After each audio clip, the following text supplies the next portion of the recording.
The Ordinary Discussion Podcast. So I joined a men's softball league up here known as the Beer League. And it was really cool because I just got asked by like one of my coworkers who was like short a player. He's like, hey, you want to play? Sure. So I just show up there, not thinking anything. And then as the game goes on, everybody is, of course, drinking. I'm sitting there, not. I mean, it's not appealing to me, so I don't. But at the end of the game, we have a cookout after every single game. So it's over in Vail. We go over to Ford Park. It's at the pavilion, and we basically they have a cookout. And then there's one guy that goes around and hands out joints to everybody. And I'm just sitting here like, what in the world is this? Well, I am no different. longer in the Bible Belt. Oh, man. But it's really cool because I've been What's the name of that league? No, I'm joking. This is hilarious to me, by the way. Okay. So there's a show on TV, Yellowstone. Mm-hmm. Okay, it's not something I would endorse. I've heard so much about it. My friends have been trying to get me to watch it because they're like, it's so good, and I'm like, no, but here's the funny part. It's absolutely hilarious when I found this. I mean, I could not stop laughing. My wife and I were laughing so hard.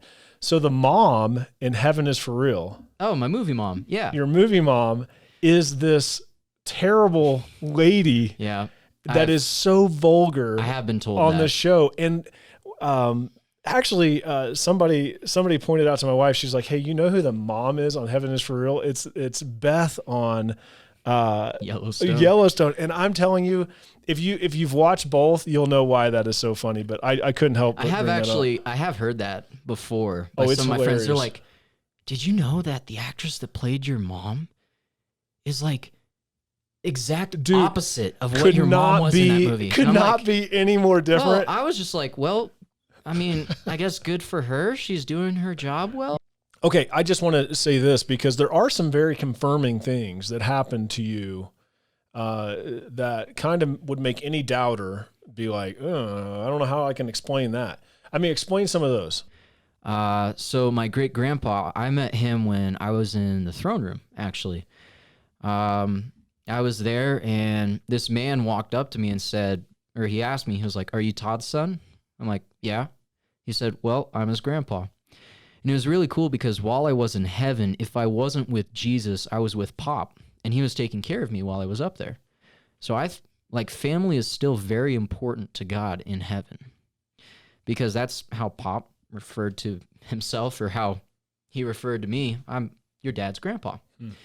And it was really cool because when I saw my great-grandpa, he wasn't old. Like in heaven, nobody's old. In heaven, he was a young man.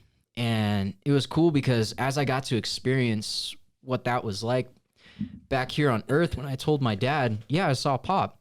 My dad had this old photo of what Pop looked like when my dad knew him. He had gray hair, he had glasses, and it's like, is this the man you saw? No. Who's that?